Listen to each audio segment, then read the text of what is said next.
you finishing up our game picks for Week 15 of the NFL season. And of course, we're recording audio for Get Live Radio. The Los Angeles Rams 9-4, 5-1 on the road, travel to Seattle to play the Seahawks, who are 8-5, 4-2 at home. Injuries for the visiting Rams. Kayvon Webster, cornerback, is an injury reserve out. Brandon Allen, a backup quarterback, is doubtful. For the Seattle Seahawks, Chris Carson, running back, Kim Chancellor, safety, are injury reserve outs. KJ Wright, linebacker, is doubtful, as well as Nazir Jones, a defensive tackle, and Bobby Wagner, a linebacker, is questionable. Big game.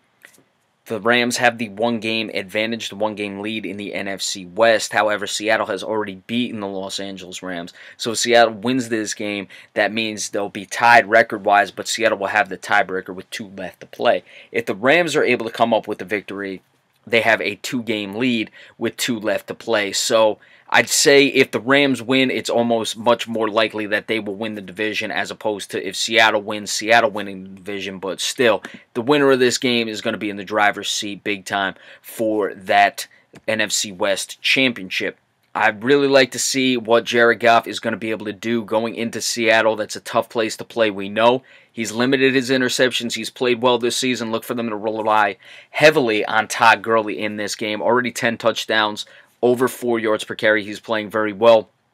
Cooper Kupp, can he get separation against what is normally a good Seattle defense? However, you have some serious injuries to that secondary for the Seattle Seahawks. So let's see Sammy Watkins, maybe if he can take advantage. It's an interesting game here. I'd like to see what the Rams have, this young team on the rise. I think they're certainly capable of winning this game. I don't expect them to do it. Russell Wilson, as he's done all season long, makes the plays for the Seattle Seahawks, and they win the game 27-23. The New England Patriots, 10-3, 6-1 on the road, travel to Pittsburgh to play the Steelers, who are 11-2, 5-1 at home. Injuries for the visiting New England Patriots. Alan Branch, defensive end, is out.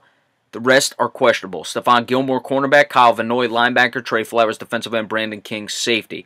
For the Pittsburgh Steelers, of course, Ryan Shazier still limited with that injury. He's on injury reserve. He's not going to play the rest of the year. Vance McDonald, a tight end, is out. Juju Smith-Schuster, wide receiver. Joe Hayden and Cody Sensabaugh, both cornerbacks, are questionable. Now, the winner of this game, of course, is going to be in prime position to finish with the #1 overall seed in the AFC, as we just discussed with the NFC West. If Pittsburgh will win, they'll have 2 games left with 2 to play. If New England wins, they hold the head-to-head tiebreaker with an even record with 2 games to play. So like we said with the Rams, if Pittsburgh wins, it's almost a foregone conclusion. If New England were to win, they have the driver's seat, but there's still certainly a bit more of an open door for Pittsburgh to win the top spot. Now, in this one, as we're discussing all season long with the Pittsburgh Steelers all together play, how will it happen with all 3 guys? You know, they call them the Killer Bees: Ben Roethlisberger, Le'Veon Bell, Antonio Brown. Antonio Brown, 1 catch shy of 100. He's going to go over that this year. 3 games left, might get to 2,000 receiving yards. He'd need just shy of 500. It's highly unlikely that it's going to happen, but you never know with Antonio Brown, and especially the way they threw the ball last week. Le'Veon Bell coming along. Can it be a consistent game in this one? Pittsburgh struggles with the New England Patriots. The Patriots came off that loss to the Miami Dolphins, where they usually struggle down in Miami. It's a short week. I still am going with the Patriots in this one. They seem to have the Pittsburgh Steelers number. Tom Brady, of course, is going to make all the plays necessary. 27 touchdowns to 6 interceptions this year. He's playing at an MVP level, as he always does. Look for him to make plays, find his receivers, and stretch that thin, or stretch the secondary of the Pittsburgh Steelers thin with the variety of weapons, and the New England Patriots win the game 28-21. The Tennessee Titans, 8-5, 3-4 on the road, travel to San Francisco to play the 49ers, who are 3-10, 1-5 at home. Injuries for the visiting Titans. Derek Morgan, linebacker, is out. Philip Supernaw, tight end. Jonathan Cyprian, safety, are questionable. For the San Francisco 49ers, Trent Brown, an offensive tackle, is an injury reserve out. Greg Maben, cornerback. Akilo Witherspoon, cornerback, is questionable. Tennessee better be careful with this one. This is not the San Francisco team that we've seen for much of the year. Since Jimmy Garoppolo has come into the lineup, he's played very well, and he's really gotten this team going. Of course, Beathard is still the leading passer on this team because Garoppolo hasn't played that long, but he's really sprungboard this offense. Of course, the San Francisco 49ers are not playing to lose. They have plenty of draft picks, and now they have their quarterback, so it doesn't really matter. They don't have to tank games, if any teams are tanking games, to finish in a certain position. They are certainly playing to win the rest of the way. Tennessee Titans, Marcus Mariota is really struggling this year. He's got to find his groove in this game. San Francisco's defense has not been good for the most part, especially in the secondary. He's going to have to figure it out. I think they need to open the playbook up. Usually when you have a guy who's turning the ball over the way Mariota is, you tend to get a little bit more conservative and try to tighten the reins. I think that's been hurting Mariota this year, though. At this point, Delaney Walker, as we said, their tight end, is their top receiver. Got to try to get Corey Davis, that top overall pick, involved and get things moving with the offense. They're going to run the ball a lot. I'm not too confident in my Tennessee Titans pick in this one, but I'm going to go with them in this case. I've got too much riding on the Titans this year. I like a score of 21-17. They get the victory to keep their season going and certainly not really harm their playoff chances because they're hanging by a thread here, even though they have a lead.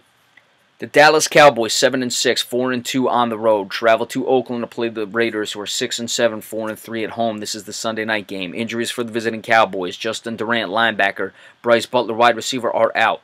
James Hanna, tight end; Tyron Smith, offensive tackle; Collins, offensive tackle, are questionable. For the Oakland Raiders, Corey James, linebacker, and Obi Melifonwu, safety, are injury reserve outs. Amari Cooper, wide receiver; Clive Wofford, tight end, are out. David Amerson, cornerback, is doubtful. Oakland, as the Cowboys, both need this win. Even if they win out, it's going to be tough for both of those teams to make the playoffs. Oakland would have a little bit of a better shot at 9-7 than the Cowboys would at 10-6 in the AFC as compared to the NFC. But certainly, neither team is really in a position where they can afford any losses. I immediately noticed that Amari Cooper injury for the Oakland Raiders. The Cowboys have struggled in pass offense, or with pass offenses all season. Their pass defense has not been good. You take Amari Cooper out, that's going to give the Cowboys some chance to really limit what the damage is downfield. They like to give up plays, but they try not to give up the big plays, and certainly that'll help them a bit in this one. Again, this is the last game without Ezekiel Elliott. I think Alfred Morris and Rod Smith have done an admirable job in the stead of Ezekiel Elliott. They'll have to continue to this one. Dak Prescott's going to have to make plays, and the Cowboys' offense is going to have to be better all game long than it was against the New York Giants. You're not going to get away with it in this game against the Oakland Raiders. I think they will. For the most part, they may sputter a bit, but I think they'll be more consistent. I think they found some things in that game against the New York Giants. And Oakland, I just don't trust them. Injuries have really hurt them all year, and they haven't been able to find their consistency, and Marshawn Lynch hasn't picked it up. So, the Dallas Cowboys come away with a 28-24 victory over the Oakland Raiders on Sunday Night Football.